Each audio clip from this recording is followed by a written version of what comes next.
Manipur, Shri Nongtumbon Biren Singh, to kindly come on the dais. Speaker, Manipur Legislative Assembly, Shri Thokchom Satyaprata Singh, to kindly take the chair. To call on our Honorable Education, Law and Legislative Affairs, Manipur, Shri Thonaujan Basanta Kumar Singh. Thank you so much. And I also extend a very warm welcome to all our honorable members of the Manipur Legislative Assembly.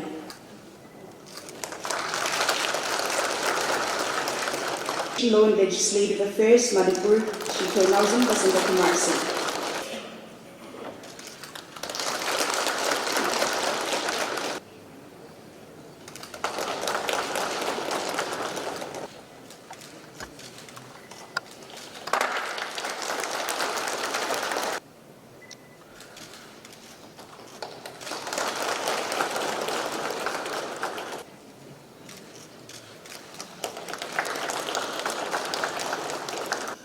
Nasigi Digital House launch ki matangda Additional Secretary and Mission Leader NeVA na Marik Chumna keynote address the Tambikre. NeVA, which means National e-Vidhan Application, NIC Cloud ta deploy ta wa asina House ki proceedings bu smoothly conduct of a workflow system amani. Ngasi akhoi pangthong liba thoram si kamari leina ai wapom khadam thamjage akhoi na yamna toina tai e-commerce, e-marketing, email, e-world haiba wahi si yamna hainaba yamna toina panaba wahi ama oire hojik si digital world ni akhoi hingliba tairam ngasida hiram khudimata computer ka samnare Amaburo, computer yaudabire legislature, Nasigi, e-Vidhan Haiba Sisu, Equigi legislation, Asi computer Gasamnahanduna, Parliament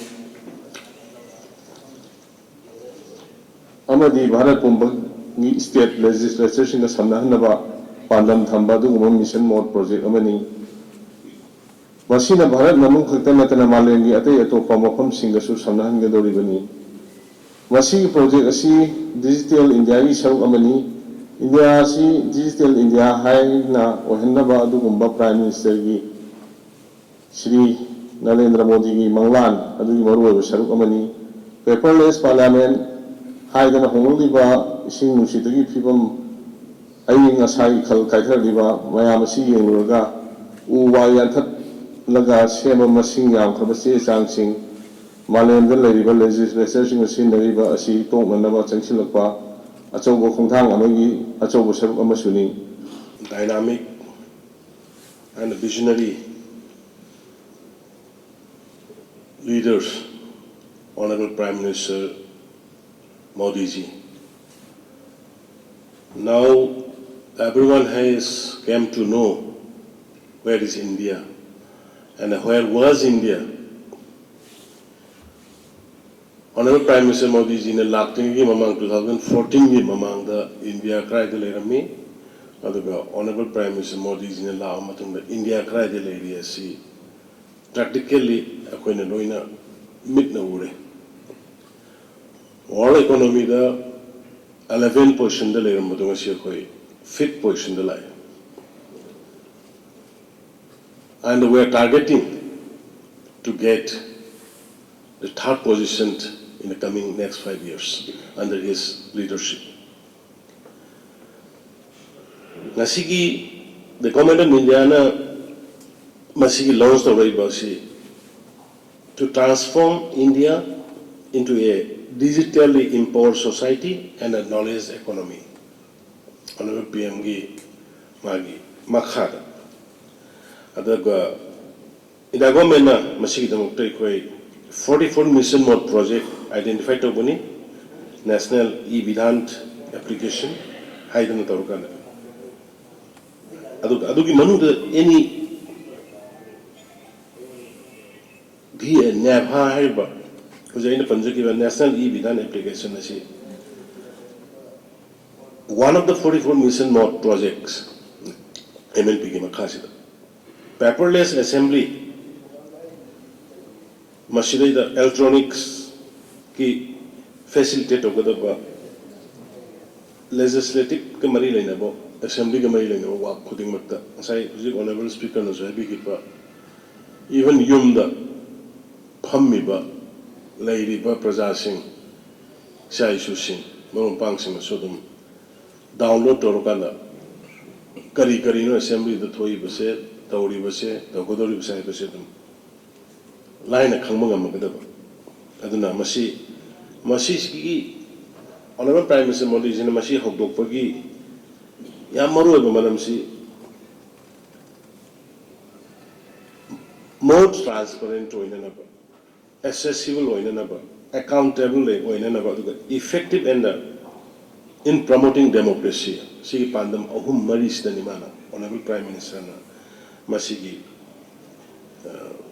e-Vidhan ki hokdok is transparent, accessible, accountable, and effective in promoting democracy. Aduna state legislation chuvsi digital house oina transform tore. And masidai da sai honorable minister Basanta na so haire economy da su environmentally segi kari ki tongnar mi mayam mama adu ki level khuding mak to loina handar kada ba por roi ba aduna e assembly service masi prerequisite for e-democracy, a stage where ICT forms integral part of democratic expression. Machine I quick and no see the Laibak Sigi Amatoiba, oneness the a sober platform Mating Pang. Okay, I declare NeVA Digital House Manipur Legislative Assembly launch. Programmed with the mock sessions, and I hand over to the program manager.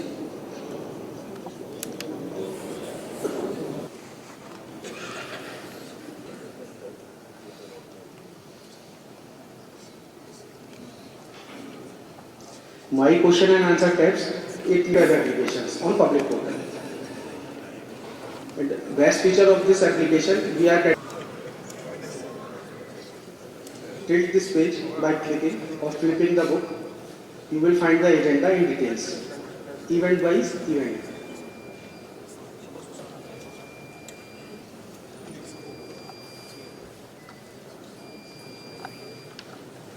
Questions tab.